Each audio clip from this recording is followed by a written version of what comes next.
I'm Eggy Drago. I am the cream of the crop. I am the yolk on top. I'm a part-time video store clerk, a part-time brawler. Oh yeah, and a full-time human being. Wow. When I went to Tokyo back in February 2024, I went to an idol concert on a whim because my VTuber Oshi, who graduated, was into that scene. Needless to say, I got hooked.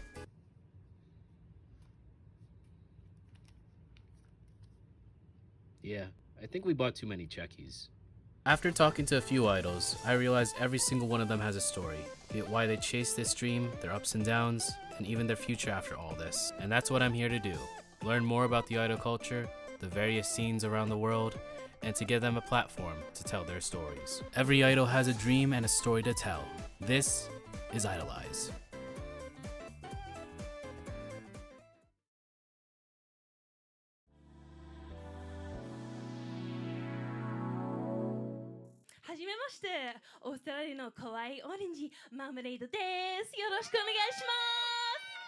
Costume designer, cosplayer, and of course an idol, Marmalade has walked many roads, including as a former member of an idol group and recently as a solo idol who moved to and performed in Japan earlier this year. We'll talk to her about her journey from the past up to now. All Eyes on Me, IDOLEYEZ, Episode 5, Marmalade, June 6th, 5 p.m. PDT, 8 p.m. EDT.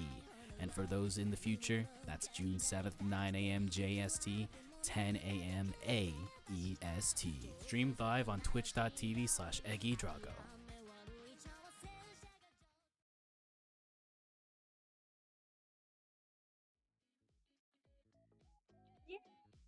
Yay. Wow! Hello! Oh, I am. Good morning. I am the cream.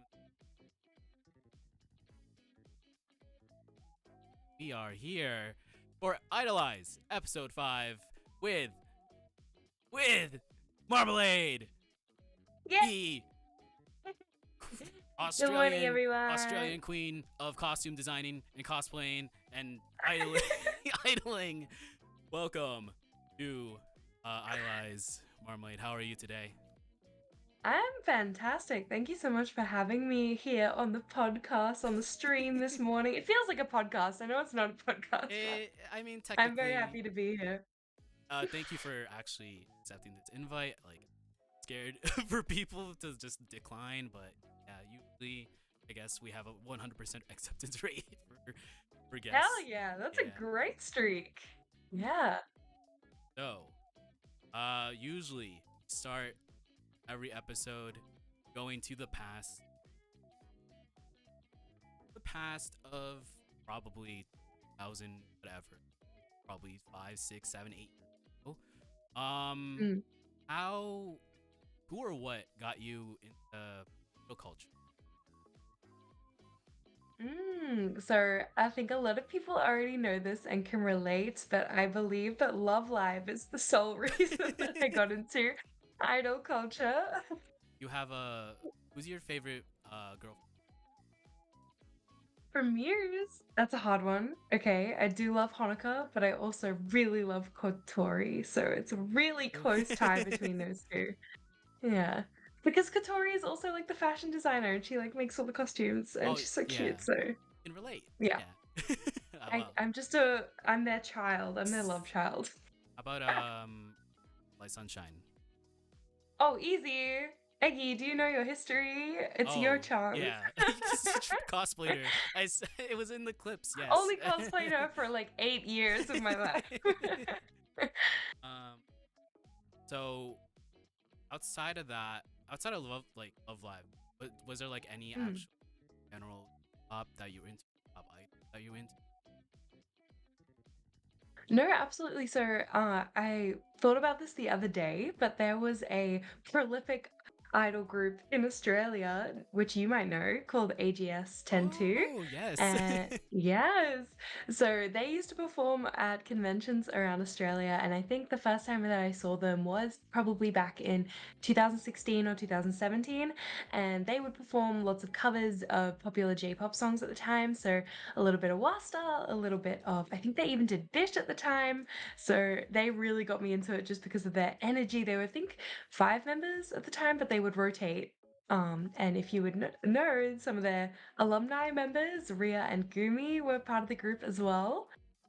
Yeah, they really got me into idols. Absolutely. So we have a parallel because like also dragged me into this. Well, kind of like Yes. technically caused this show to happen. So yeah. Hell yeah. Heck yeah. They're very inspirational people. I admire them a lot. Yeah. I guess like AGS 102 did like get you in what really become an idol. Mm. Ooh, I think I always got this feeling whenever I was watching the performers, being like, I want to do that too. Like, I always felt this need whenever I watched any kind of performers, like singers and things. I thought the way that J-pop is quite open to newcomers, like it's a culture compared to K-pop where you don't need to train for years to do it. It's sort of like you can evolve as a performer through just starting and doing it. So I felt that there was no barrier to doing it straight away. So I think it just went very quickly from seeing someone else do it to wanting to do it. Mm, mm, Well, that inspired you to become an idol. mm, But like taking a step back, how what mm. inspired your stage name? Stage name. Okay, so I go by Marmalade pretty much in all aspects for cosplay as well. And I just thought it would be easy to keep that for idol reasons. But I really wanted a name that wasn't like a Japanese name because a lot of people at the time were picking out like Japanese names. I was like, that doesn't really feel true to me. So I'd really like something that started with the letter M as well, because it's like my real name. And so my grandma as well, she's Austrian and she used to make a lot of handmade jam. And a lot of them were called like marmalade. So I thought it was a really cute name and it made me think of my grandma. And yeah, I just kind of stuck with it and ran ran with marmalade. I like the associations. What do you think of when you think of marmalade? You think like orange and Yeah. sweet, usually, yeah, or sour, bitter, maybe a bit of bitter, but yeah. Fun fact: I was gonna put like a cover of Lady Marmalade as the background Really? music for the PV, but like I couldn't find like a Oh good my one, gosh, so I was like, I guess I'll do that's the song that you covered in Aiden's Live. So yeah, hell yeah. Well, uh, maybe I'll just have to make an original. I don't know. maybe do a cover. Hey, you know what? Name Maybe. association. No, I'm not. I'm not covering that song. I'm not covering that song. I guess like Oh my gosh. before actually having your official idol, you have like any experience dancing, choir, like any singing of that nature? So I had absolutely zero dance experience. But I had a fair bit of singing experience. So in high school, I would do all the choirs. So even though I couldn't read any music, I can't read sheet music to this day.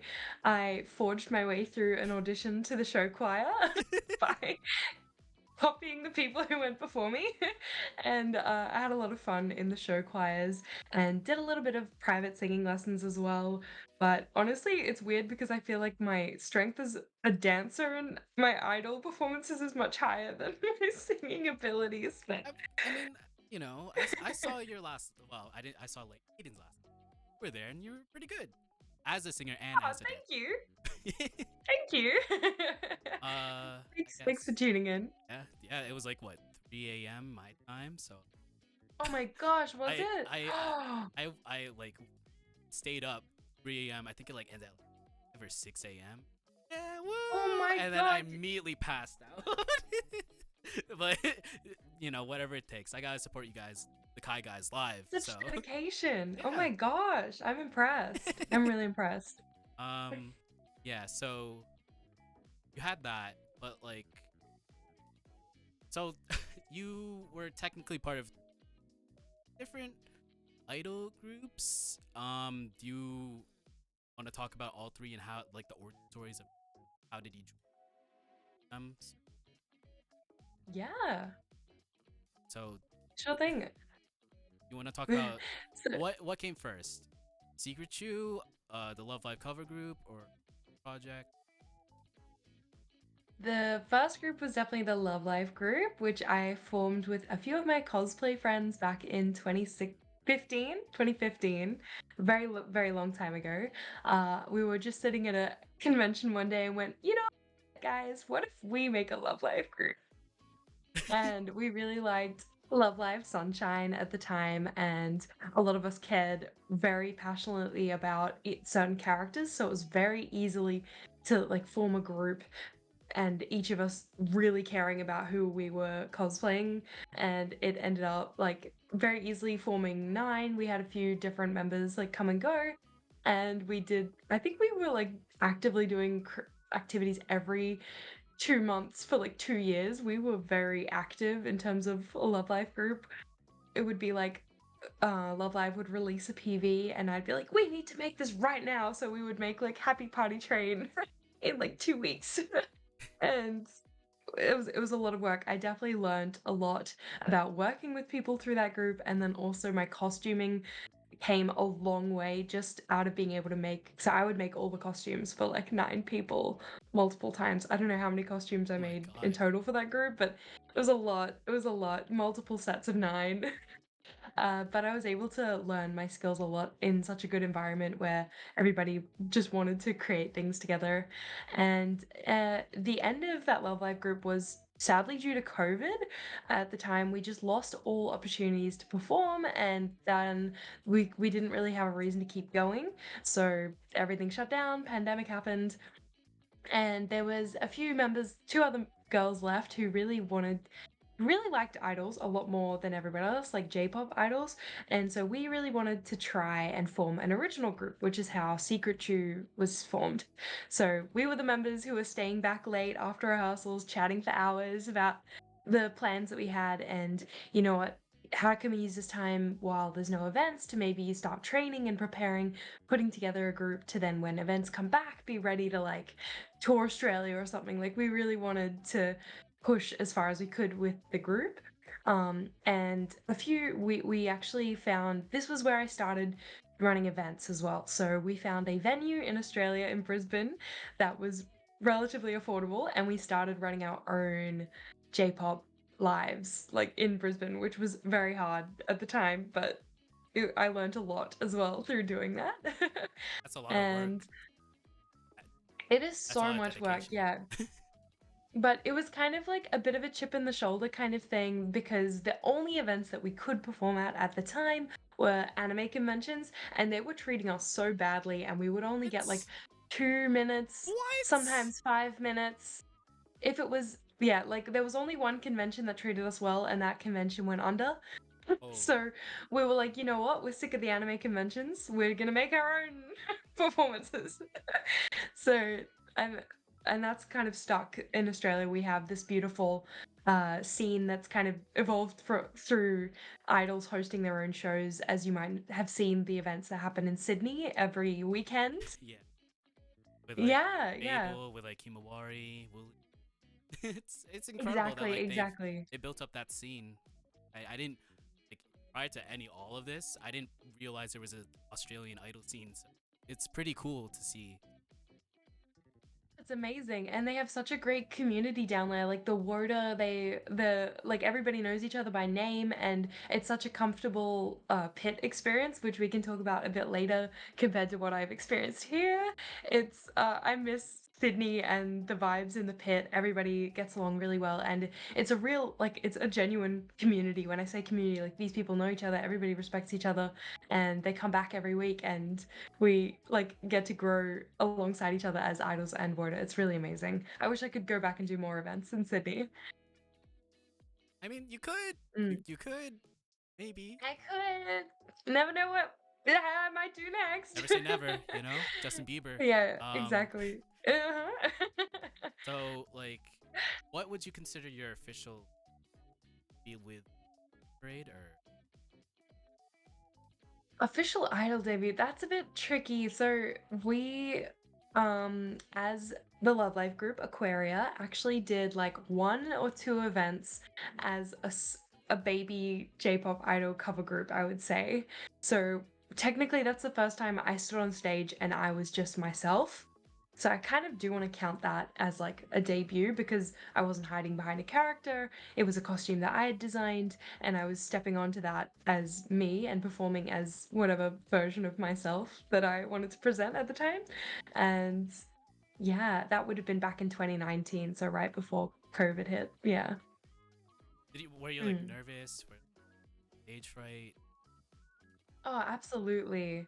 Absolutely. I remember being extremely self-conscious and extremely nervous, but at the time, because I was still in a group, like I had other people around me to cheer me up, and I was also focused on making sure that they felt calm as well. I think I was constantly being the one reassuring, like, uh, trying to motivate everyone else because then it would also secretly motivate me as well. Or like, hi, get rid of my own nerves. Yeah. I guess you did like perform. What was like in a group compared to like performing solo? Just you perform.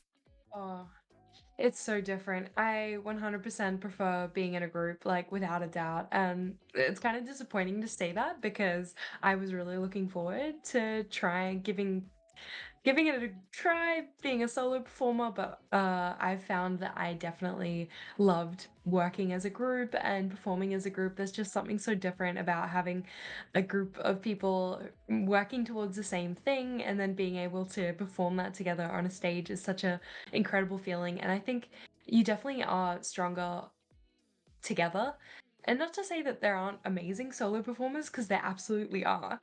I think maybe I'm just someone who really enjoys being in a group much more, and I've even considered uh here in Japan going, oh, what if I started another group here, which is ridiculous.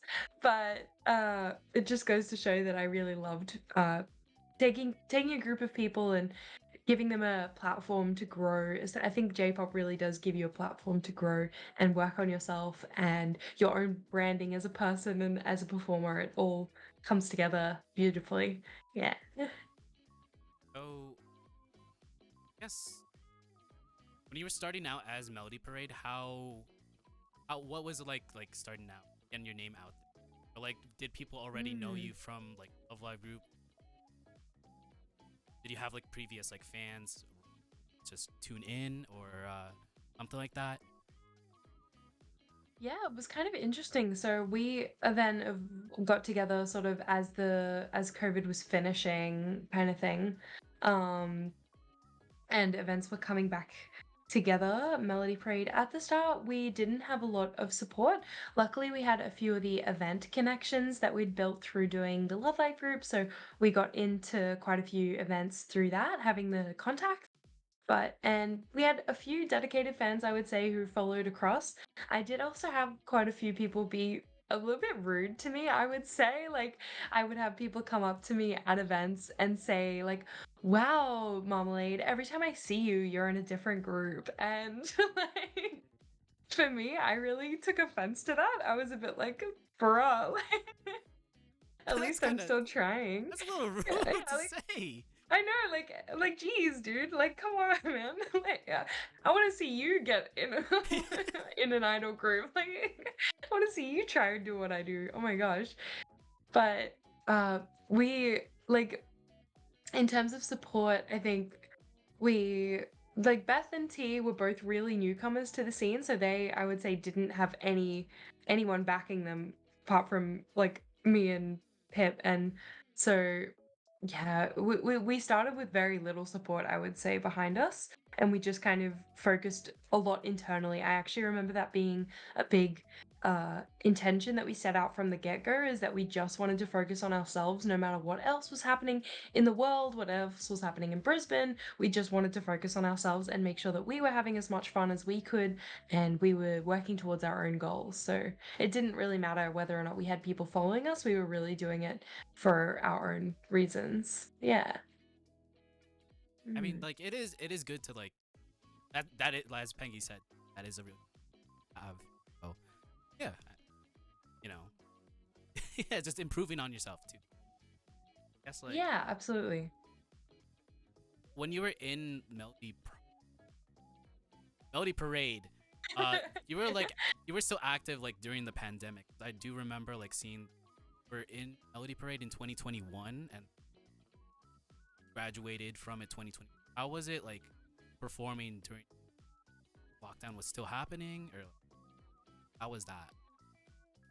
Yeah, so we weren't able to perform until events really came back. So I think there was one that happened in early 2021, and I think I remember there still being a lot of mandates in place around like wearing masks and not being able to engage and interact a lot with the crowd. I remember there being like no yelling rules and stuff like that. So it was interesting getting to perform back then on the skeleton, it felt like events that were happening at the time, but things really ramped up and picked back up, and we before like it went very quickly, and then we already had full scale conventions back, so we wanted to try and go to as many events as possible. I remember we again held our own events and tried to do a lot of streaming as well actually back then, so we were doing birthday streams, and we also tried to do performances on Twitch, which was a nightmare to set up.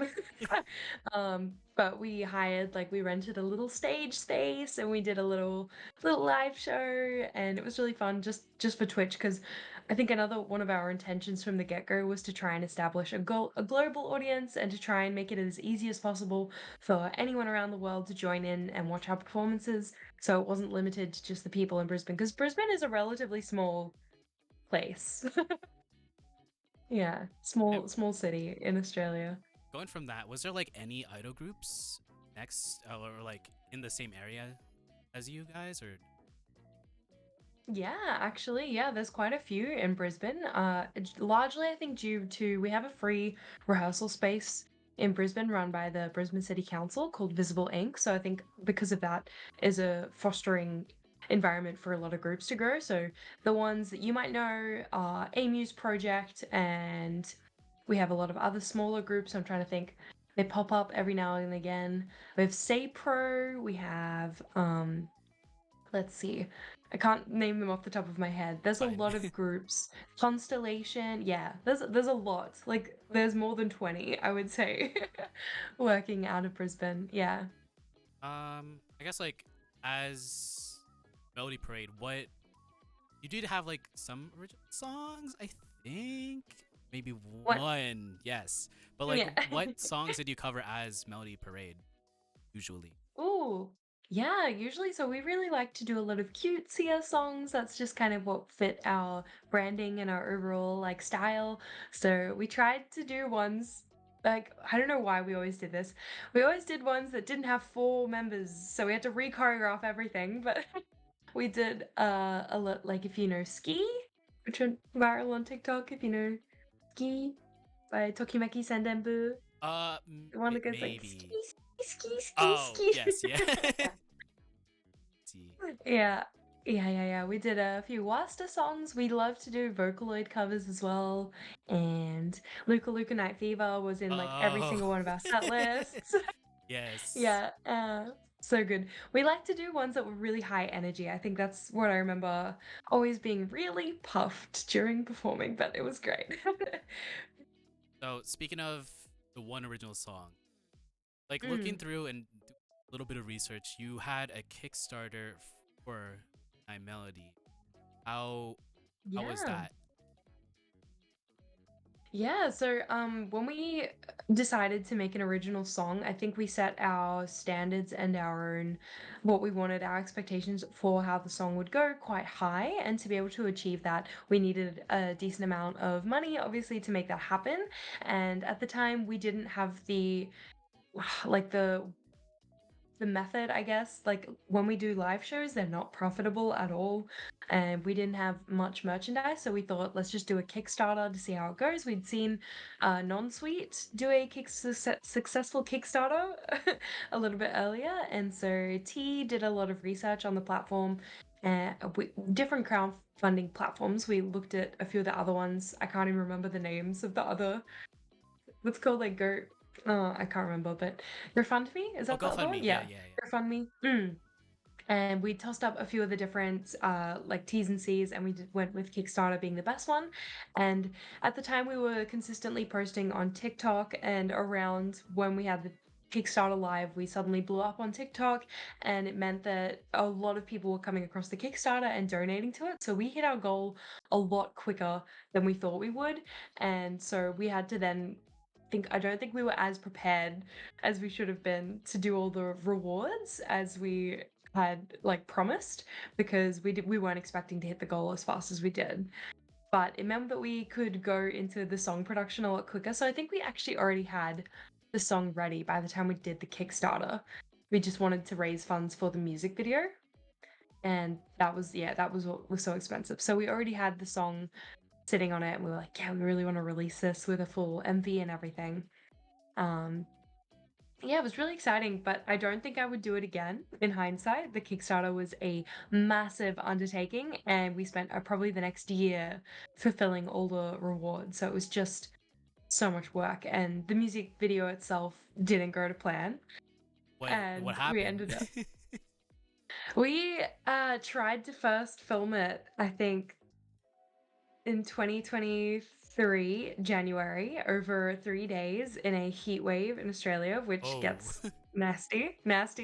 And unfortunately, the crew that we'd hired were had promised a lot more than they delivered. So we were working with some pretty amateur filmmakers, and the end result product was so unusable that we ended up having to do a reshoot, which is really disappointing. And that's sort of what led to things getting even more delayed, because we then had to raise more funding, as you can imagine, to shoot again. In hindsight, I would have just rolled with the first video, but you learn a lot through the process. We ended up working with a much more prolific film company in Brisbane. It cost a lot more, but we ended up with the music video that we all wanted. So yeah, and that was only in May, or no, it was after, it was like September actually, 2023. A So couple it took a long time. few more months for completed. Yes, because in the meantime, we all were at uni full time, so studying, and I was also competing at the World Cosplay Summit. So it was a lot. It was a lot. Mm, mm. I guess what I mean, like you did say, like you usually did like anime conventions. You remember, I think like you did Genki Market, but Genki Market had like no space, so they pushed you out. Uh, Yeah. How'd you find out about that? from your YouTube channel that you can watch and click here and Ah. subscribe. Go there and watch all of Marmalade's Aw, videos. Yes. thank you. But were there other gigs that you were usually? Yeah, it was a mixture of, we did the Genki markets for a while we could every month, and then we did some big anime conventions, and then we tried to hold our own live shows. So we did two major big live shows that we did. Yeah, Uh, I think that was it. And the streaming, I guess, if you would count that. Yeah, yeah, what was like yeah. the weirdest gig that as? Weirdest. I mean, we could Mm. talk about like, recently, or we could talk about Melody Parade. Yeah, okay. Because as Melody Parade, I don't know. Do you know about like what happened at CRX in Australia? No. Okay. Big disaster of a convention, basically. So you have CRX in America, right? Like Crunchyroll Expo? Yeah, it's usually in like the Bay Yeah. Area of Cali. Yeah. Yeah. Yeah, so it came to Australia for 1 year, and they messed up the venue capacity limits and ended up leaving, I think, 7,000 people outside the venue in the rain, in the What? cold. Yeah, No. like really bad, really bad. So basically, no one got in. But little Melody Parade, we were inside the convention. We were doing Luca Luca Night Fever. How was the crowd there? Like, There was like no one inside because oh, nobody could yeah. get in. So I would say that was one of the weirder events, and we would like go. We were booked to do the maid cafe, so we were like in the maid cafe, and there was like barely anyone in there. Okay. Oh well, we got in. We'll do our job. We'll do the performance, and but I felt very guilty. And there was some other weird things happening at that event, like people buying books from vendors that had like moths inside it and What? like maggots, but Oh, like I what? don't know, and some other things involving a toilet seat that I'm not gonna share, but if you look it up, you can find it pretty easily. I'll look that up after stream, but okay. hmm I guess like coming from your vlogs, I do remember like your first JP performance vlog, and like you did talk about what happened backstage and Mm, the type of performers that were there. Do you want to talk about that? yeah. Yeah, so I had such grand expectations for my first performance in Japan. I really put a lot of effort and dedication into practicing, thinking that it would be like the Love Live Idol stages, but in fact, it was very interesting rocking up and finding a small underground bar, which the event name was called Rainbow for Akasaka. And one of my roommates at the time, or not roommates, share housemates, he kind of joked. He was like, a rainbow, maybe it's a little bit, a little bit queer. And I was like, think so. I rock up and it turns out, yes, this Yeah, is a it was. queer safe event in Japan, Yeah. which is amazing. Great. Yeah. It's not an idol event at No. all. Because I walk in backstage at some point in the night and there is a performer fully stripping, like down to her naked, Oh naked, my god. no clothes. No, nothing. None.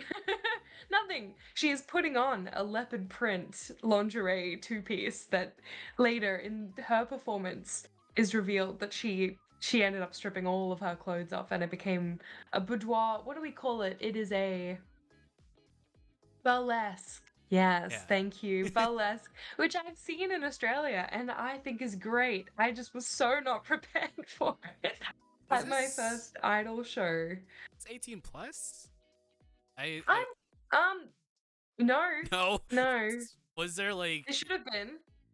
families there watching No, but this? they could have been on the stream. So something that she Oh. did that if you haven't seen the video, she literally during her MC as she's speaking and I think riffing off the live chat because you can see the live chat as you're performing, she literally pulls aside her lingerie and fully flashed herself. Like Straight up. full Straight up. straight up everything for free. For free.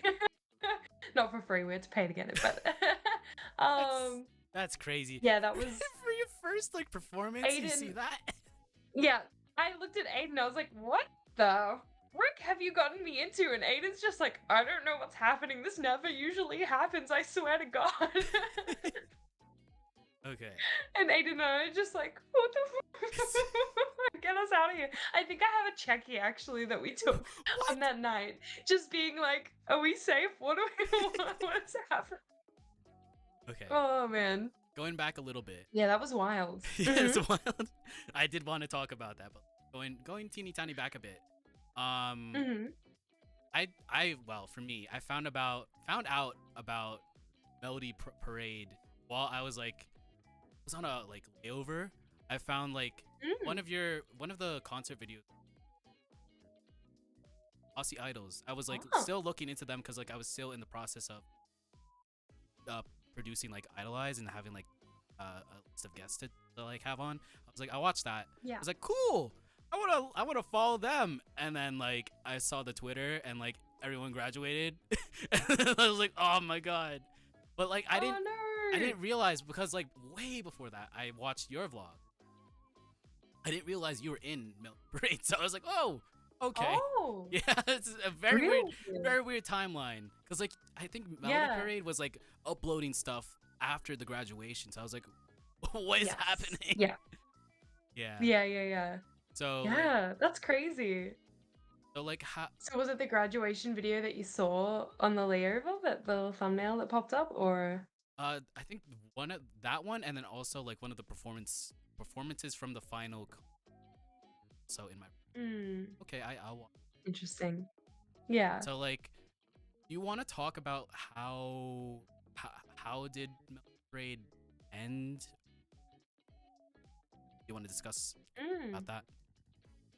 Yeah, sure. I mean, so it's for me it's a shame that it had to end, but Melody Parade was really such a golden years like kind of alignment for the four of us being able to work on it because as young people, you're in a transitionary period from being at uni to then going on to doing work and things like that or pursuing a career. So at the time, it really lined up for all of us to be able to work together on Melody Parade because we dedicated so much time to it every single week. We were doing at least a dance practice once a week, and if not, meeting up multiple times a week for decorating Checky or planning businesses, doing shoots, like doing so much every single week. So unfortunately, it just got to the time where I finished my degree, so I was finished uni just November last year. T was going into full time, even more studying next year, and would not have been able to commit. She studies healthcare and would not have been able to do Melody Parade on top of the workload. And so things like life was just unfortunately not aligning anymore for us to be able to continue at the rate that we were trying to pull at. I think we really turned it into what felt like a part-time like job, honestly. Which was great. It was amazing having that to work towards and work together, and we even had like an office space and everything. And it's a real shame that it had to end, and I'm sad that it had to end, but unfortunately, just timeline-wise, we couldn't keep going. And I personally had been in groups at that time for what, like 8 years of my life. So pretty much my entire adult life spent being in a group. That meant like a lot of my creativity was funneled through the group. So I never got to fully focus on my commission work or my own YouTube channel, for example, and which I was happy doing, always very happy working in the group. It makes me really happy to see other people and work with other people and lift them up and work towards our common goals. But there was this part of me that was kind of like, I think I need to pay a bit more attention to myself, and I feel like there's things that I want to work on and challenge myself to see if I can do things on my own as well. So yeah, there was that. It was a lot of things working together that ended up mm, ending the group, unfortunately, that it came to an end. We really wanted to end on a good note as well, while while we all were still friends and while still got along. We didn't want to wait for something awful to happen or for a fallout to happen. We really wanted to walk away knowing that we could come back to it maybe one day in the future. Because like you did have like that Mm. that final con split. Yeah, we had the final concert on the 18th of February, and then my flight was on the 28th of February. I left the country. So it it was, yeah, very short turnaround, and we pretty much spent those last like 10 days together. It was only 10 days um, of me moving and packing up my life to come move here to Japan. The last night before my flight, I spent with them as well. Like we got dinner together and had a little picnic. So we really are like very close best friends, and I miss them a lot here in Japan. You like do you still talk to them like this time? Yeah, we still have our Mellowpower group chat that we message in all the time. So it's still the same one that we were using when we were active. And on Thursdays, we FaceTime because that's when we had our dance practice time. So whenever they're in the studio, we do a little FaceTime. It's very sad, but we just catch up and sort of talk about what they're up to and what I'm up to because they're still performing actually in Australia and doing events. So we actually did, if you were watching the live stream, then you would know that we both performed on the 1st of June. So it was, yeah, a little bit hard, but also a really nice feeling to know, like in my head, that they were also performing at the exact same time. Yeah. Was there like anything you wanted to do prior to the end of the group? Like was there like any bucket list type stuff you want to put in or like Yeah, there was 100 things I would say. There was still so much I wanted to do with them, and it was just a limit. I say is a limit on time and money, but realistically, I probably could have still achieved the things that I wanted to do because I really would have loved to film more dance covers. We actually only managed to film 3, which sounds like not many, but man, we never just found a good videographer to work with a lot of the time. I really wish we could have done more dance videos together just to be able to look back on, to have the memory.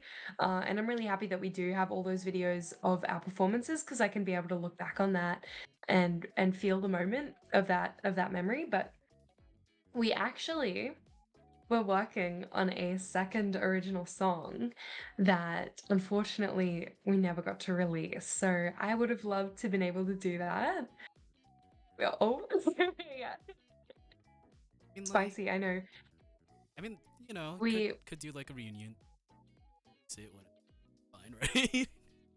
Possibly there is. It's a demo. It's a full set demo sitting there unused. So if I ever go back to Australia, maybe that's gonna be picked up again. But I'm not sure. I'm not sure.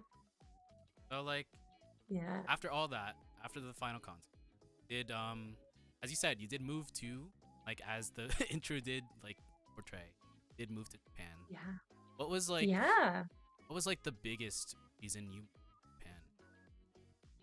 Biggest reason. So the biggest reason was that I just could. So That you could. I I could.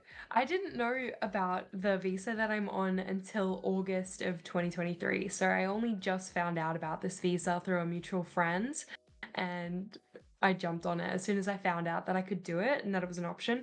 I really wanted to try because I've lived abroad once before when I was younger and I absolutely loved it. And so I really um I think Brisbane, like I've described, is a very small town and it felt like I'd hit the glass ceiling, I would say, in terms of creativity, in terms of like things to do in Brisbane. There's not a lot happening there. Like we had to make our own events. That's how little is happening in Brisbane. I love it. It's my hometown, but there's nothing to do there. Um, so I really wanted to come to Tokyo as a like incredibly huge city with so much happening every single weekend. I just wanted to be amongst it and also meet people here who are also creating and taking it more seriously, I guess, in terms of trying to make it a full-time career and become entertainers. So yeah, I would say that's probably the main reason I wanted to come to Japan is just to grow up and Was see there if I could do it here. was there like any goals you wanted to achieve while you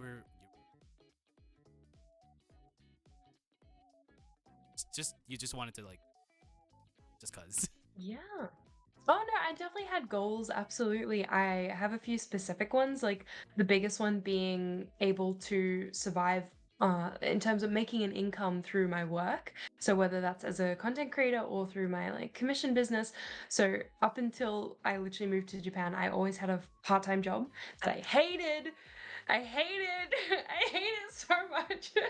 And so my biggest goal was to try and survive without needing to get a job. I know but it's like I might need to get a job at some point. It's fine, but it's not fine actually. I really want to be able to make it and prove to myself that I can survive and create a business of my own, and survive off that or push my content as far as I can to be able to make a small amount from that as well. Like yes, cuz like the first time I saw you was cuz of the vlogs. It's Mm. good to like see like how everything you did like the weekend life, the world, whatever, and then like the first performance in Tokyo, stuff like that. It's very interesting to see what you're making. So Yeah, I only just got monetized for YouTube, which is amazing. And I think like the first amount of like the AdSense was like 16 cents. I was like, "Yeah, doing it." But that little number has climbed up to $50 now. So oh I'm like, yeah. yes, yay! Yeah. It makes me so happy. And I also run a Patreon on the side of the like all my content creation. So Patreon brings us a very good income for me every month, just as a backbone to be able to help pay for my bills and things like that. So yeah, I think I would even include doing weekly vlogs as one of my goals for moving here because I've I'm sure a lot of people can relate.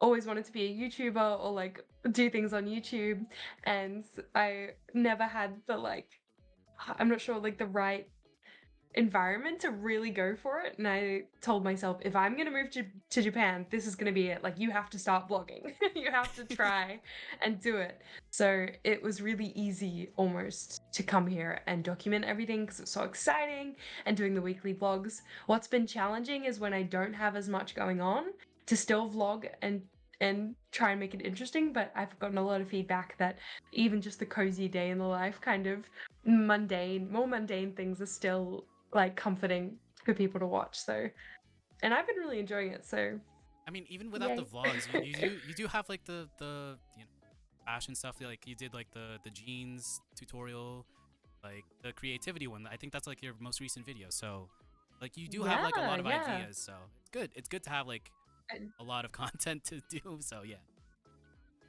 I have a lot. I always have more ideas than I have executions. So for every idea that makes it onto the channel, there's like 40 sitting on my to-do list still that I want to make.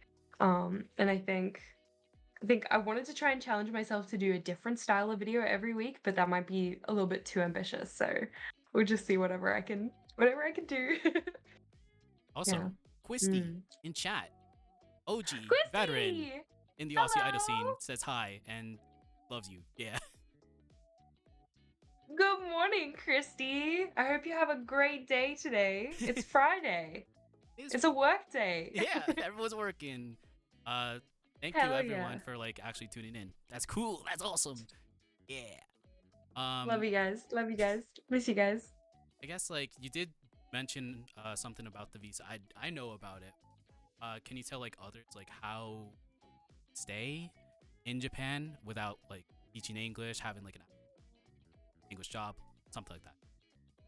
Yeah, absolutely. So I'm not, unfortunately, it's not available to the USA. I wish it was, but quite a few countries do have a working holiday visa for Japan. So if you're interested, hop on your embassy, consulate of Japan, whatever country you're from, and see if you can get a working holiday visa because that's the visa that I'm on, and you don't actually need a job lined up to be able to get it, which I always thought that was the word of mouth and I never researched it. And I wish I had a lot earlier because you don't need a job lined up, you don't need a flight booked, you just need a minimum amount of money. You only need to prove that you can, look after yourself and survive in Japan. And yeah, at the moment it's a 6-month visa, but you can apply to extend it twice, so you can go up to 18 months.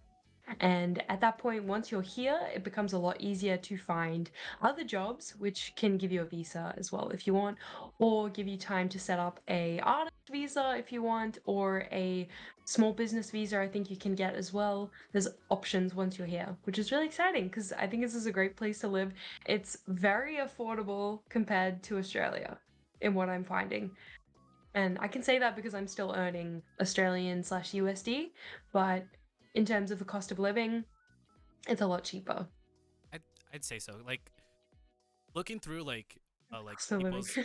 people's lives in like Japan compared to like the U.S. where rent is absolutely bonkers. Yeah. Like my Yeah. brother used to live in New York City. Rent was like two grand, 2 keys, and I was like Oh crazy my for like a gosh. small Oh my one gosh. small studio, and it's like, and then go I to Japan, know.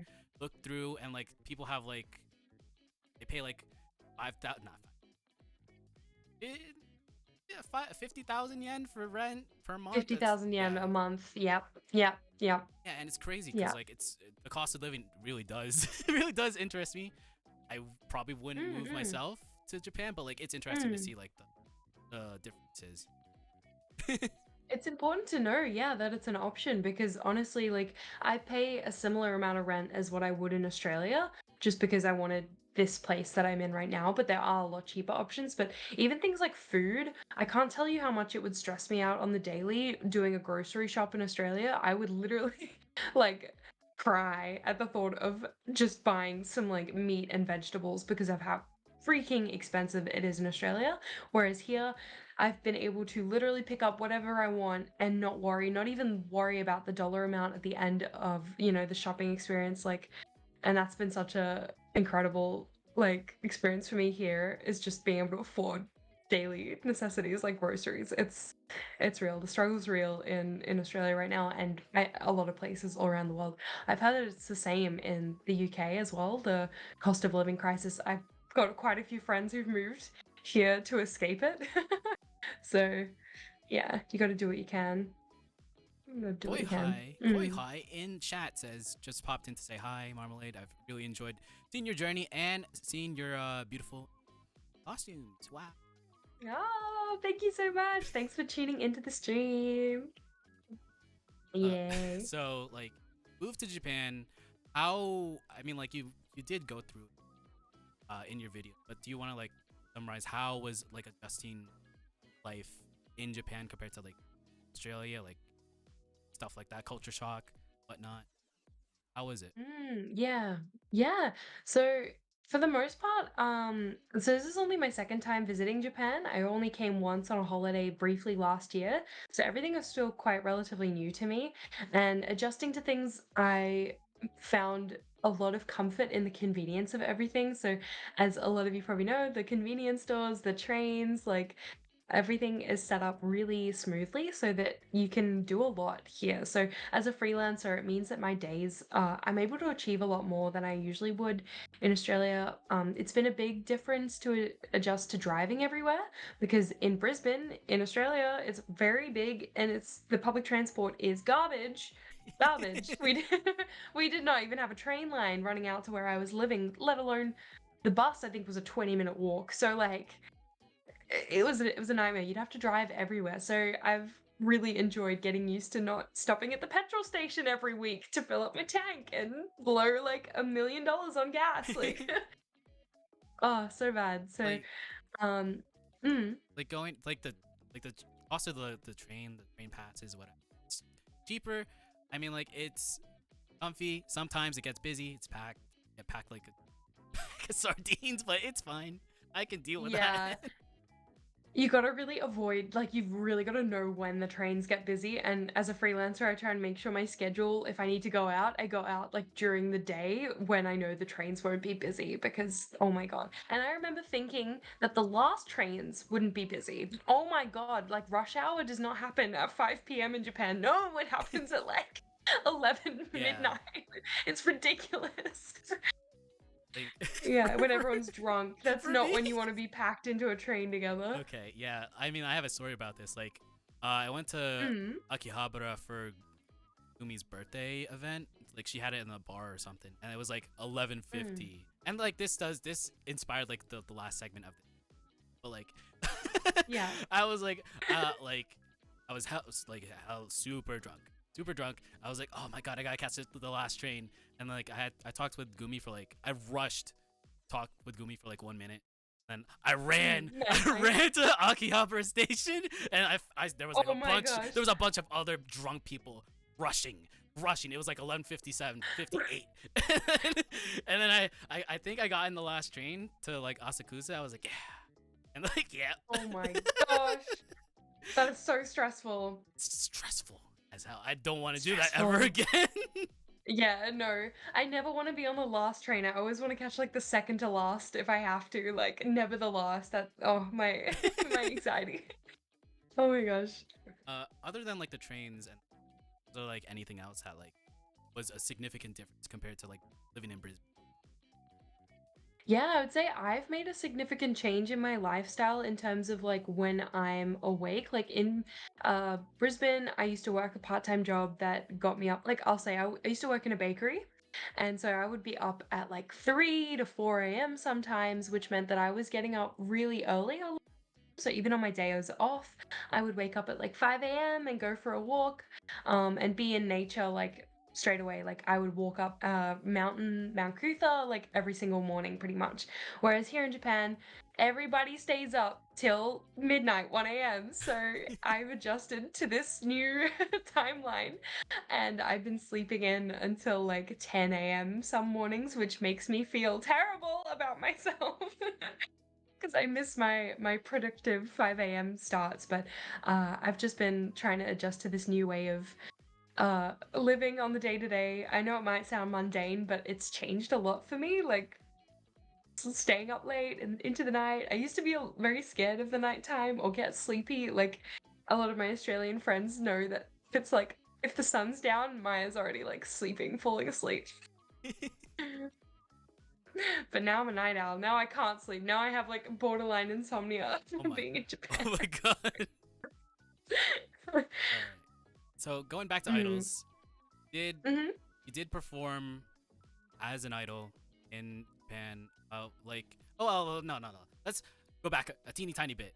Okay. You went to your first Taiban slash J-pop concert. How was how was Yes. being there in the crowd compared to like being in an Australian? What was the Mm. difference? It was very different. So I'm pretty sure that the first one that I went to, if my memory is correct, would be the live show that I went to with oh my god, I'm forgetting Analik, and we went to see Miley. If you know, um, she's also a YouTuber. She makes really cute videos in English. Smiley Time, Miley. And so we went to a live show was it in Akihabara? Oh my gosh, my memory is so bad. I can't even remember where it I was. remember the flyer. I don't remember where it was. So yeah. Yeah. Yeah, let's say it was in Akihabara for now. It was definitely in Akihabara now that I'm retracing the night. In some weird back alley though, not near like the main train lines. It was like in a weird back alley. But uh the vibes were so different. Like as soon as we walked in, I'm so glad that I was with Amber because at the time we were the only girls there, apart from the other idols, the only women, which is very common, and that's why a lot of the shows here offer free tickets for if you're female. I don't, the gender inequality here is a little bit yikes, but anyway, uh, like I don't know if you're femme presenting, if they'll still let you in. Like Yeah, I don't know, it's kind of I don't weird, know. but yeah, I do It's know kind of like weird. It's kind of weird. you pay the like the $600, 600. Oh my god, $600, 600 yen fee for the drinks, and then you Yes, can go in. It's still like a free ticket. exactly. Yeah, exactly. So it's great as a fan, but that pit experience is so different. I felt immediately like everybody like was watching us, and not for the reason you'd think. Like I'm used to being the only foreigner in a lot of places, so that's fine. I'm sticking out if I'm, that's fine.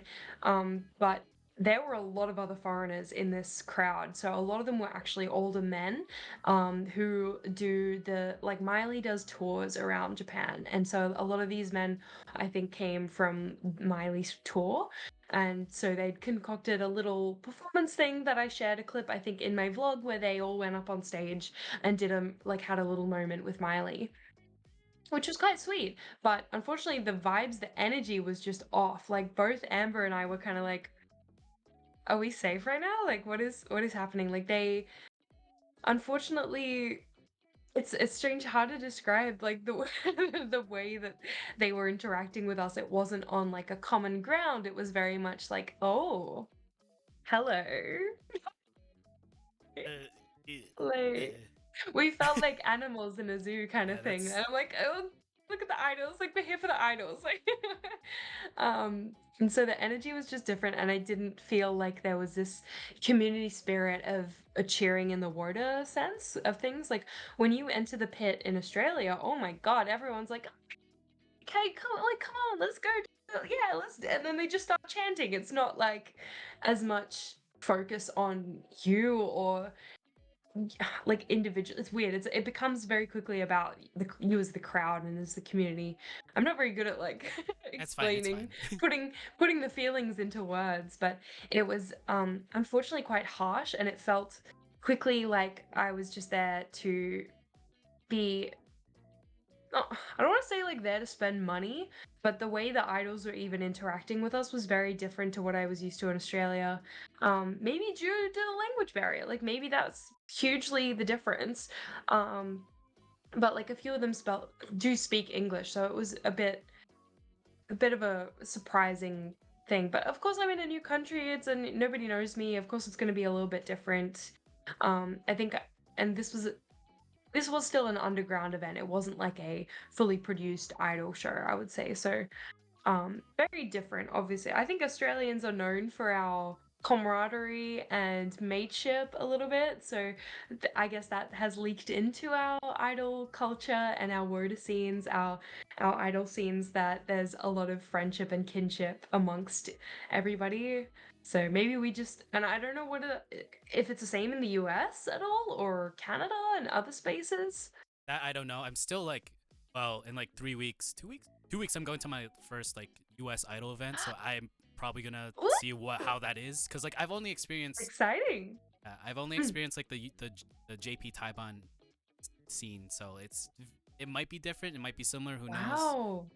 Yeah, I'm really curious to find out. I'd like to know what it's like in America because I've only spoken to Aiden a little bit about it. Unfortunately, we never got to sit down. We really wanted to film a video talking about the differences between Australian JP and US experiences of like the idol scenes, but unfortunately they're leaving. They're going back to the US in like 2 days. So unfortunately, yeah, we won't be able to make that happen. So I'd be curious. I don't know what everyone's experience is like because the US seems to have really major convention culture. So I wonder how much the idol scene is like included in that or maybe excluded even. So I'd love to go. I would love to come.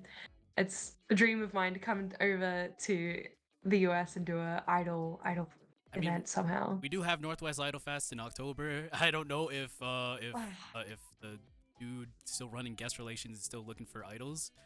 Yeah. Oh my god, imagine. Oh my god. That would be a dream come true. I feel like that I don't feel like I've worked high enough to achieve that yet, but maybe one day. Could happen. Can All right, guys, let's go. I love traveling. Let's go. So we talked about like, I mean, the Taiwan experience, which it's very, I guess, like very unique compared to like my experience with a Taiwan.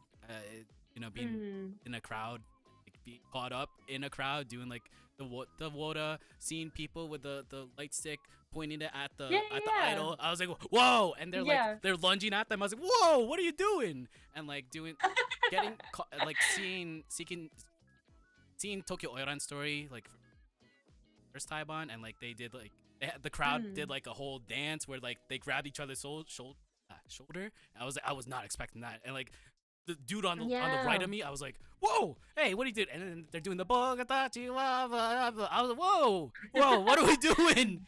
And like, yeah, Hell yeah. it's a culture shock for me, but like after being like through 9 Taibans at this point, like it's fine. Yeah. So I was like, Hell whoa, yeah.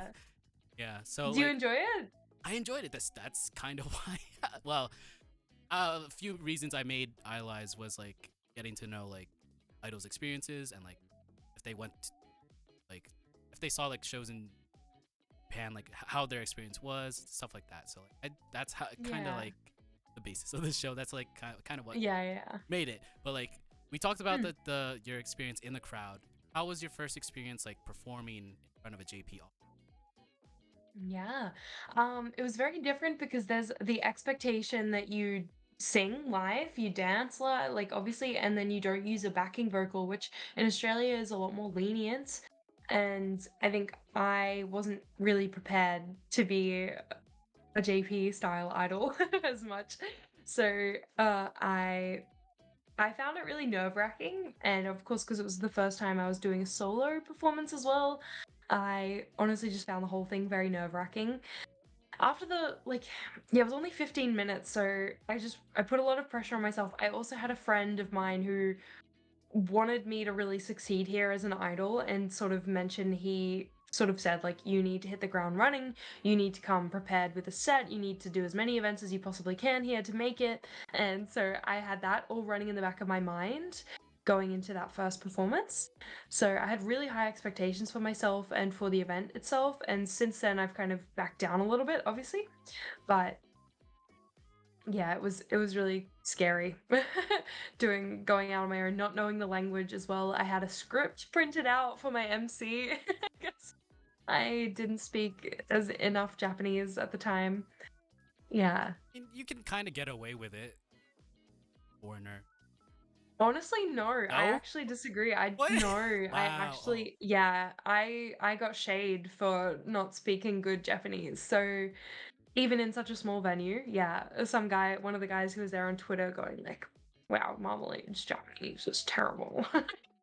No. Um, yeah, but okay, it's I think it is culturally quite respected if you come into it knowing a little bit even of Japanese to be able to have conversations, to be able to introduce yourself in Japanese, I think is really important if you come here. It's only takes a little bit of effort, and unfortunately the way the crowd reacted, at least to me speaking English, was not very accepting. Unfortunately, less people here speak English than you probably, yeah, might think. Cause like Yeah, yeah. I think like to try and relate, like when I went to like first Gumi's like when I first saw Gumi at like Mm, morning time, she did like an MC, but like mm. she, cause like she saw me, I guess like she knew I was coming, but she spoke a little bit of English and then quickly like switched back to Japanese. Yeah. Everyone's Japanese, like I mean like Mm, cool that she's catering to me, but like you know, I guess like focus on, yeah. Mm, mm. but To be able to really build that connection to the fan base here, you really need to be able to speak Japanese. Yeah. Mm. was there, I guess like performing, yeah, but like was there a difference between like a JP crowd, like as a performer, seeing them compared to like the Aus crowd, more accepting Yeah, for the Aus scene? it's a little bit hard to compare because obviously in Australia I'd built up a community and I don't want to say fan base, but like there were people coming to support us. So we had that dedicated, people in the crowd who were there who already knew who we were. So I had that advantage. But if I compare it to like at the very start when I didn't have that, there were still people in these convention crowds who were interested in just watching our performance and getting into it right away, like pen lights out, enjoying the songs right away, like kind of watching, having fun. Whereas here in Japan, I've found that in the few taibans that I've done, if they don't like you, they're not gonna get into it. Like they literally will stand there with their hands crossed and like, or oh my god, I literally saw them like on their phone, like where, like, Oh my god, that's like a gigantic pet peeve. Like 2-3 Taibans I went to, Tokyo Oil Story is performing. There's a guy, front yeah, row, right in front of them. Like, what are you that's so doing? bad. That's so bad. What are Like you doing? scrolling, like not even taking a photo, like just Yeah, scrolling, they're just looking like bored as hell. like, why Like are you yeah, here? yeah. What's the point? Get No, out! I know. Like, what? Usually it's because they're like waiting for the next Yeah, they group that are. they care about, but they'll like hog their spot. It's so shit. Like, just get out Yeah. of there. Like, go in the bar I area know. and just wait for the next Yeah. performer to go, and then walk in. Like, Yeah. why are you taking up a spot and just not selling at all? Like, not looking at them. They're I busting their know. ass, but you're Yeah. like what? Yeah. Yeah. As a performer, I take it as a comedy kind of thing. Like if I'll be like, yeah, and point to you and you're on your phone, I'm like, well, you missed out. Like I just laugh in my head. I'm like, look at this idiot. Like, lol, he's addicted to his phone. Like, I don't know. You just kind of. have to laugh, otherwise you might cry. So I guess to relate to like my old interest in wrestling, there's like probably like a match Mm, where like it was a sold out crowd. There's like a match going on, like a wrestler was coming out to make their entrance. They stare at the mm. crowd. They see one specific person on their phone. They like hop. I think like they stare directly at them while they're still on their phone. They're at the wrestler. again, and like that's it. I guess like just to tell them to get off your phone. You're watching something. You paid for Yeah. this. You might as well just watch. But like, Uh-huh. it's a different Uh-huh. situation. But like, it's That's so funny. But yeah, I wish you could call them out. Like if I think in Australia, I think I would be like, "Oi, get off your phone. What are you doing?" yeah. Here in Japan, I don't think I have the guts to do that because it very much feels like you're as a performer, I don't want to say below the crowd, but like yeah, you're catering to them in a way. It feels like maybe that's just my experience. But yeah, it feels like I have very little power over what they do.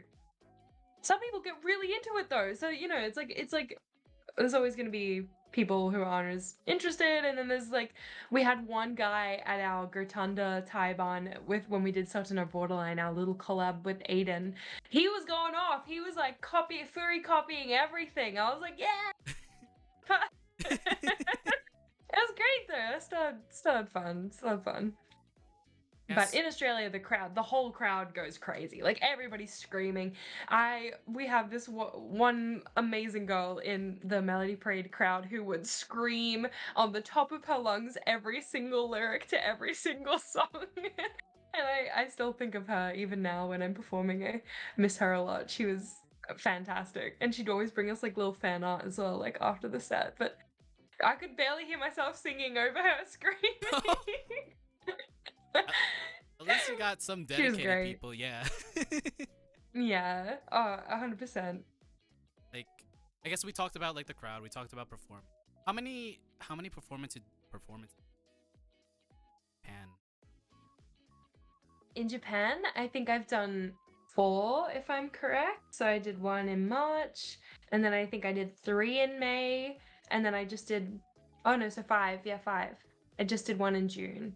So already 5 in 3 months, which is a lot. Yeah.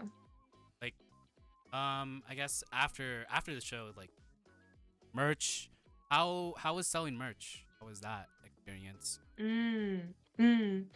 So I had very low expectations because the performances that we're doing in these venues are very tiny, and usually they don't get a large attendance. I would say that there's usually 3 or 4 people who are in the crowd, and then the rest are just other performers. So the first event I did sell 1 checky at Hitotsu Checky. Which was, yeah, it was a win. And in my head, I was like, it's just like Aqua's turned 0 into 1. Like, I was still really happy about it. I was like, one is it for me. It felt symbolic in a way, which is maybe a little bit we were a little bit spiritual. But I was like, oh, I like 1. We did it. We got 1. Like it's all we needed. Um, and then, like, I remember looking at the other idols' merch menus and things when I went to the Thai barns to see what they did to try and copy. And some of them go crazy with their merch. Like, some girls will have, like, t shirts, CDs, stickers, towels, badges, prints, like everything, you name it. So I tried to keep my setup quite simple because you only have, like, 5 seconds after the show ends to set up everything. And then you have like your little Bupan sales, and then you have like usually 5 seconds to like pack it all up again and like get out and leave. I didn't So I didn't realize it was that fast. Wow. yeah, it's very rushed. It's very like quick, get your stuff, put it out, set up, bam, start selling, quick decorate, and then like quick leave, quick change out of the costume, get out. The venue's shutting down. Oh my god. Yeah, Oh, yeah, at least you did sell some checkies. One. yes. And 1 hitotsu. Yeah. did you like sell anything else? Was it just checkies sold? I also tried to sell bromide prints, but none of them ended up selling. So yeah, I had some old like cosplay print sets that I made back in Australia of my Yo cosplay and even my Emma cosplay from the Promised Neverland, and nobody wanted to buy them. Hmm. Which is weird because in Australia our print sets sold really, really well. So Yeah, you yeah. did talk about like performing as a sub. How did that come up to be? How was performing? Yeah, so pretty much straight after the first event that I did back in March, Aiden asked me straight away if I'd be willing to team up with them on the next performance to do a little set list together. So they had been invited to do this Rotunda Taiban, which was a bit of a bigger event compared to the other ones. And they said they didn't want to do it alone. And originally they wanted to perform with Cherry, which is another international idol who's based in Korea right now. And unfortunately, Cherry's trip didn't align. So they ended up asking me instead if I wanted to collab. So we ended up having 3 events that we were able to do this cool collab at because it just worked out within 2 weeks. There were like 3 events, so we thought let's just do this little collab set list. And within one phone call, I've never had this happen before, we were able to discuss the entire set list that we wanted to do, agreed to it, and we set perform it like practice dates that we were going to meet up and book the schedule. It all worked so smoothly.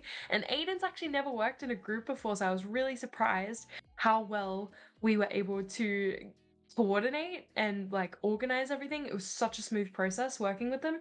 And I think we were both like very agreeable and worked out style wise what songs we wanted to do, instantly aligned. Like it was a very easy process of being like, this one, yeah, this one, yeah, this one. Like, yeah, very easy. So Mm, you did performances solo, did performances. I'm surprised, like she. I'm surprised that Aiden they didn't like they never like in a group. That's actually interesting. yeah. Yeah, Um, I think that they have goals to create one when they're back in the US, but I'll have to see what they get up to once they're back. Mm. so you did like some performances, then Aiden's last live in Japan performed. You were technically the opener, uh, kind Yeah. of. I mean, like Aiden did like one Yeah. song, and then you Mm. did your set. Awesome Yeah. set. And then Thank you. I saw on Twitter like that would be last idol performance for a little bit. What Mm. was your decision? What caused that decision? Yeah, so if you have been watching the vlogs, I think you might have seen that the doing the idol shows here by myself has put a lot of strain on me mentally. And as I've sort of said, I went straight from graduating Melody Parade to moving to Japan pretty much instantly and did not give myself time to grieve or time to rest. And I pretty much I don't want to say burnt out, but maybe that is the most like the easiest phrase to use in this situation because I do feel like idol performing has become like my standards for myself are so high that I need to put up in such an amount of work to practice and to train for it that it's unfortunately interrupting my day-to-day work. So like I said, I gave up my part-time jobs and now I'm fully dependent on myself to earn an income, and idling does not earn an income unfortunately unless you're super successful and you have a management company behind you, or you're super lucky and you have, I don't know, you figured it out. I unfortunately have not figured it out. I don't know how to make money from being an idol. Really, like, because it's not really what it's about. Like, as soon as you want to try and make money from being an idol, it becomes so heavily business focused, and you trying to make money, which unfortunately takes away from the art of it and the enjoyment of purely just singing and dancing and interacting with people. So, and yeah. Um, like I said, I was wanting to make a new costume for myself like every single month, which just it's just too much. And I'm a one-man team, so I'm doing like, all my weekly YouTube uploads on top of other social media, on top of my commissions, and also just living here and trying to enjoy Japan and going out and seeing Tokyo. So it's just too much to juggle, and I feel that I've been able to try it and I've done it. I can say that I've done it, and I now have no regrets being like, "Oh, I wish I'd, done that." But I did. I can say that I did. I did it. I performed in Japan. I know what it was like. And it might be to do with the fact that these venues and these performances were unfortunately not very fulfilling for me in terms of like just the space and the energy and the atmosphere, the people there. Maybe it would be different if I was doing more idol genre perform, like more Taiban style things, but I can honestly I feel like I'm ready to move on in terms of my career, which is it's scary, and I haven't really come to terms with it since Aiden's last show. Last live show was only it's 5 days ago, 5 days 6 ago, days yeah. ago. Yeah, it hasn't like hit me yet. Being like, okay, is that it? Is that it now? Like, am I okay with that being it? I haven't really thought about it. Yeah, I've just very much already put my head down and been like, all right, what's next? Let's focus on commissions. Let's work. Let's make YouTube videos. But yeah, it's a little bit scary now looking into the future of what I want to do next because I do really enjoy performing and singing and dancing and making costumes, the whole idol shebang. And like I said, I've even thought about forming a group here if I wanted to do that of other Kaigai idols, but I'm not sure.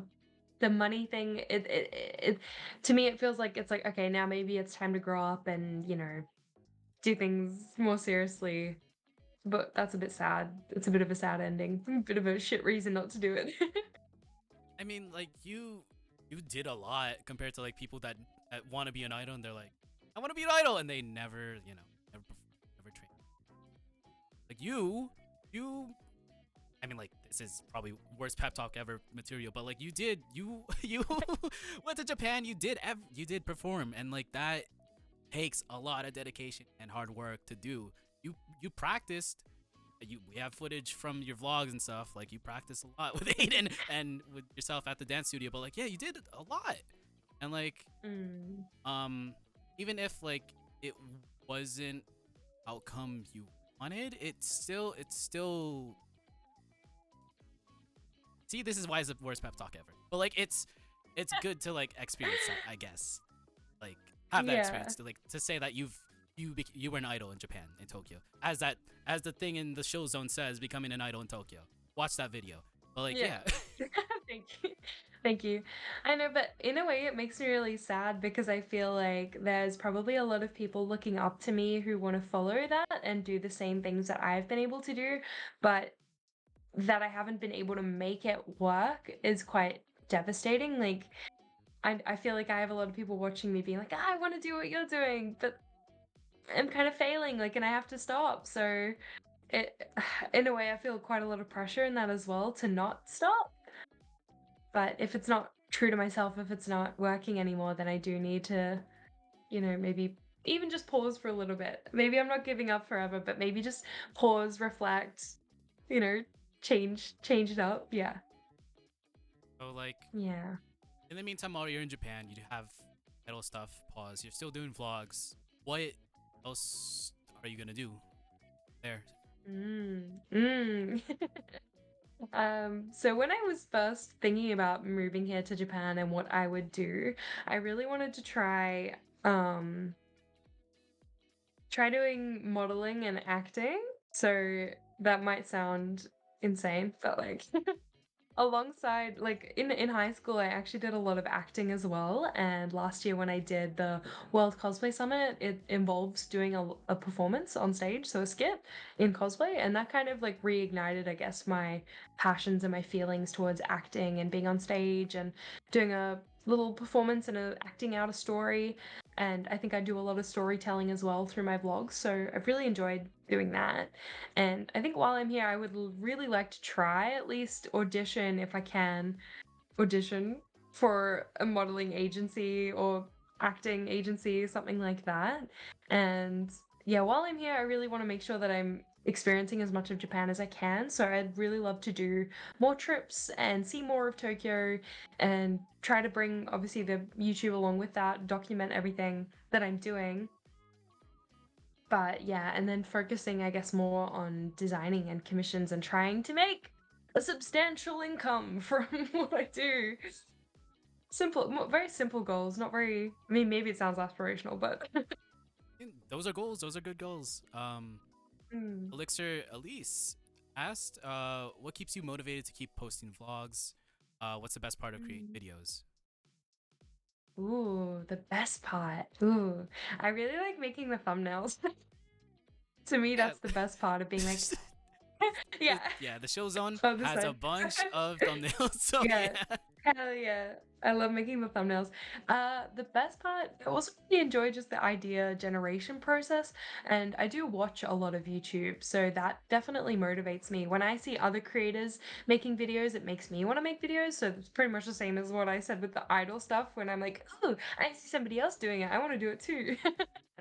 Which it's a bit silly, but I guess a big why behind is I really did want to document every process, every journey, no matter if it's happy or sad or whatever emotion I'm feeling. I really wanted to document my whole life here and be able to look back on it. The thought of when I'm older, being able to look back and be like, yeah, I went to Japan, that was sick, and look at what I did. And even being here when I have darker moments, not darker moments, that sounds so dramatic, but when I'm feeling a little bit lost, I'll go back and I'll watch like week 1 and when I first moved in, and it's really humbling and comforting to me to be able to watch myself go through that. Maybe that sounds a bit narcissistic, but It's not. it does No. bring me a lot of okay, that's good. It brings me a lot of comfort to be able to watch myself, and it nearly feels like I'm making these videos just for myself.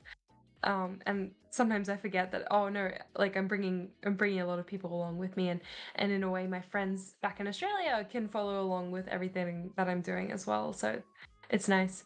I highly recommend it if you're considering making vlogs. Please give it a go. Try do it because you notice things when it's kind of ser- therapeutic in a way to watch back your what you do on the day to day and see your life from a third point perspective. So it's actually quite invigorating to see what you get up to. And if you're posting those vlogs, some people might find your life a lot more special than you might think, and it might open your eyes to a new perspective on what you're doing on the day to day. So it's a very valuable experience. Because like I have like no experience vlogging, but I do plan on like vlogging my going to idol party in Los Angeles, like Yes, please two like do.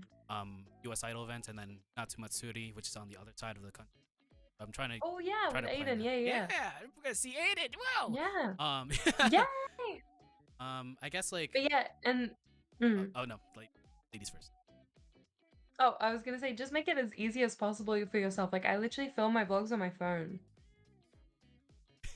Easy, 'Cause easy. I bought like a quality camera that for like Oh hell other yeah! purposes, but like yeah, No, the if that convenience of motivates you like as well, if yeah, I have an iPhone. the convenience of no, literally, especially while you're vlogging, you just whip it out, film it, whip it out, like it's so easy on the day to day, rather than like, oh wait, gotta set up my camera. Like, I guess yeah, like going well, we didn't really delve, but I'm sorry, a little bit rushing here, but like that's okay. you are a costume designer, you are a cosplayer. How I guess like coming from or like asked by a certain friend, how do the fabrics in Japan compare to like while you were still living? High quality, cheaper, better, etc. Hmm. It's definitely so much more high quality here than in Australia. I think we had very limited options in Australia. We only had two main retailers for fabric, and they were terrible. They were really, really overpriced and really expensive. So I've been really impressed to see how many fabric stores there are here. There's a whole district dedicated to fabric here in Tokyo, and they have such amazing range. I still do a lot of my shopping online though. Surprisingly, I still find shopping less exhausting online. I find it so draining looking for the fabric that you need in person and much prefer to look for it online. But I found that a lot of the things that I look for online are available here in person. So specific fabrics, specific like tweed, for example, never be able to find that in Australia, but you can find it here very easily and lots of beautiful different kinds. And um, like, for example, the Seiyu costumes that you see a lot of idols wearing, you can find the fabric that those yeah are used in that here in person, which is really good. Like yeah, so very high quality standard for fabric here, but a little bit more expensive than I was expecting. Hence why I still shop online for a lot of my stuff. Going Yeah. through that, through your experience, and do you have like any advice for Kai Guy idols or idols in general? You've walked Oh gosh. several lines, several roads, so you have experience. You have the floor. Okay. Well, this is difficult. I would say that it's really important to define internally what you want out of being an idol and to not compare yourself to anyone else because I constantly see idols, I think, trying to fit a certain mold rather than just being themselves. So I think the most important experience of becoming an idol is to develop yourself, your personality, and what makes you unique. And a great way to do that is through social media. So using it as a tool to put out your work and put out your art is a fantastic way to develop as an idol, and I highly recommend it rather than just being limited to wherever you are in the world, in your hometown. I would say focus all your efforts online to be able to connect with people around the world. Like it's a great way to do this, and I there's no right or wrong way to be an idol, and I would say that do whatever you're most drawn to, whether that be costuming or the singing or the dancing, whatever you like most about it, or even visuals. Hell, if you just like doing photo shoots, then just do pretty photo shoots all the time.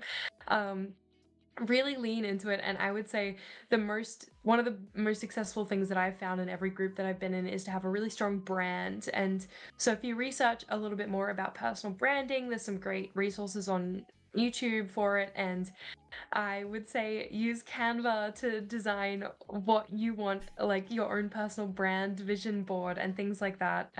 Or Pinterest, whatever works.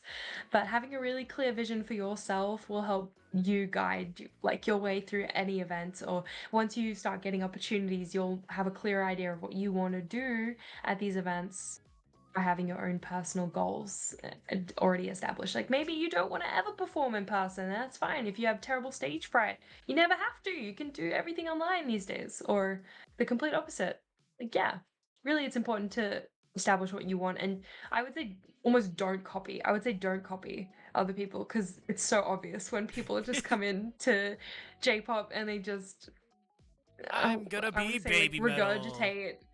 Yeah. Like maybe combine something, like be baby metal and be ABBA at the same time. Yeah. I don't know, like be whatever makes you unique. Really lean into that. That's the most important thing. And no one can take that away from you and nobody can copy you. And then it becomes really obvious who's copying you. But yeah, being an idol is such a broad term. I think it's really important that you have more going on to your personality than just I'm an idol. Like it's really important to know what your interests are and let that be expressed through your work as an idol, whatever that means. I got like Yeah. two more questions because I know Mm. you are probably gonna do something after this. Sorry, I'm like, keeping you here, No, that's okay. but like, yeah. I That's guess okay. what would you tell the you from like 3 years ago, knowing Oh, gosh. all the experiences that you've been through? 3 years ago is 2021. I was probably in the biggest rut of my entire life around then, so I think I would have tried to get myself to pay a lot more attention to my health at the time, my mental and physical health, and trying to get back to a level of happiness as quickly as possible because I wasted a lot of time being really upset and really depressed, I could say, depressed. And I lost a lot of time, which is sad to look back on because I was stuck in a loop of comparison and comparing my life to a lot of other people that I saw online. And I would say advice would be fully lean into Melody Parade and make the absolute most of it and treat it as if I only had, like, if I knew I only had 3 years to make Melody Parade and do everything that we could with Melody Parade, I think I would have tried to make every moment that we had together a bit more special. And yeah, try and take care of the friendships even more. Like, do more, had done more together. What else? I would say, I think I wouldn't regret a lot more. I think I wish I'd gone back to uni a little bit earlier, but things kind of worked out fine anyway. So I finished my degree in 5 years when it should have taken three, but I've I'm done the same. actually fine. I've done the same. Yeah, I have a 5 year degree. yeah, yeah. I think it's fine though. I think I learned I grew up a lot better and did the work better when I was older. So I think it's fine that I did it that way. Yeah. So Mm. I guess like one, I gotta pick and choose. I know I'm rushing a little. Like That's okay. what can like the Australian idol scene like learn from the JP idol scene? experience both of them? Hmm. Hmm. That's a good question. What can they learn? Honestly, like I barely have anything I would add. I think what Australia has going right now is great, and I don't think I would change it. I don't think I would add anything. Like I think it just needs to keep growing at the pace that it's growing at because JP has such a I don't want to say what's the word for like cleanliness like I can't remember the word. Sterile is the word I'm Sterile? looking for. Oh, okay. Yeah, so it's quite removed. Like there's less friendliness, like I was saying. It's quite a sterile experience when you're walking into a live Taiban event and you deal with the person at the door, and then you go in, you see the idol thing happens, and then the Taiban happens. It's all quite strict and sterile. Whereas in Australia, there's this much more like kinship aspect of the entire experience. Like as soon as you arrive at the venue, you're greeted by people immediately, and you're swept into this kind of event in the atmosphere. It's Yeah, like so I Cheers. Everyone wouldn't. knows your name, like stuff like that. Yeah, yeah. But that could be because it's a smaller scene. So that's why I'm saying I think it should just grow at the pace that it is currently. And um, yeah, I wouldn't add anything from JP culture. Like I wouldn't say that Australian Idols needs to go and stand on street corners with flyers. Like I think everyone's doing really well here. Here, I say here, but I'm not there anymore. You're there spiritually, And then virtually. spiritually, maybe I'll be back soon. Who knows? Yeah. Yeah, I wouldn't bring anything. Completely Russian. I know we have like the. That's Sorry. okay, Deja. That's okay. I'm enjoying my time here. Oh, usually you do segment to cap things off. It's called the worst pep talk ever, inspired by me rushing and talking to right before the last train, super duper drunk. This is me giving the last. No, this is not the last. The worst pep talk ever. Yeah. 0-0. Marmalade, you've done so much, and you know, fuck the haters. They suck. Anyone who doubted you, they suck. They super suck hard style. But like you've been through a lot. You've done so much here. You've done so much in Japan. You've done so much in Australia. No, Melody Parade kind of were solo. You performed with ADEN. You performed at ADEN's last live, and it was really good. Super duper awesome. I don't, whatever you're gonna do next in the future is probably good to do. It's gotta be super duper good and stuff. And like, I really love the vlogs. Like the vlogs, the clothing, fashion stuff. It's interesting to see the creativity stuff. The most recent video, that's cool. Yeah. And I hope the best.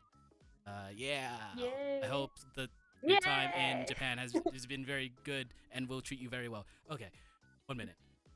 There. Yay, thank you!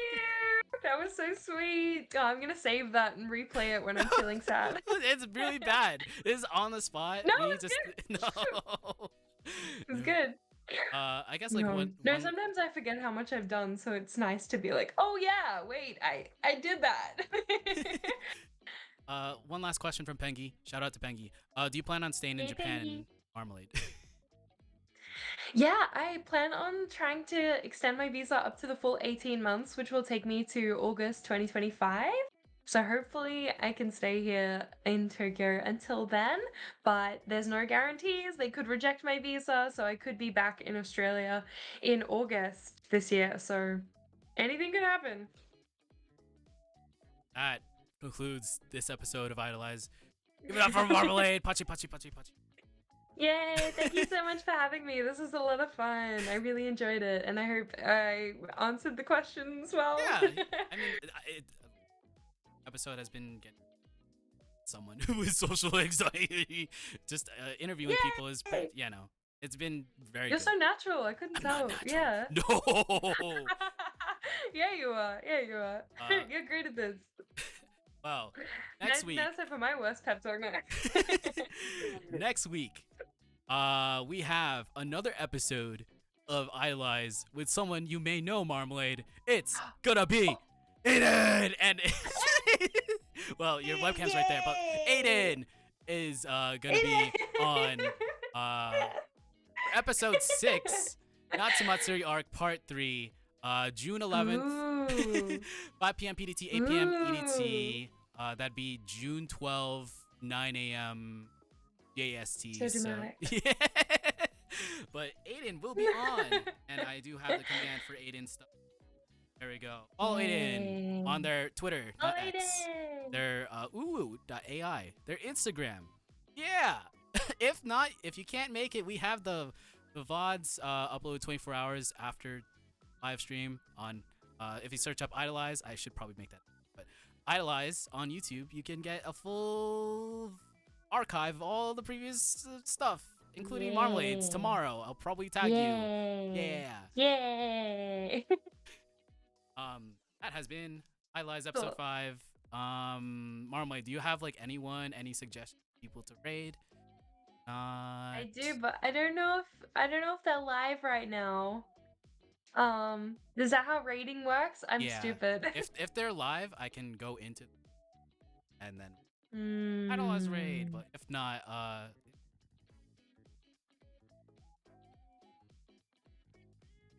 okay. I was gonna say Christy, but I don't know if she's live. Christy! No! They are not.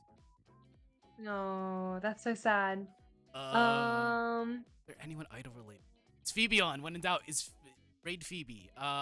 Phoebe's not on. Nope. Nobody's streaming. No, it's. Oh no. I can't even log into my own Twitch because it's synced to my Australian phone number. And I don't have access to that. Yeah, there's really no one idol related. I am so sorry. No! You know what? Rare time that I have no one to raid, so I will give everyone, including the viewers, free will to do whatever you want.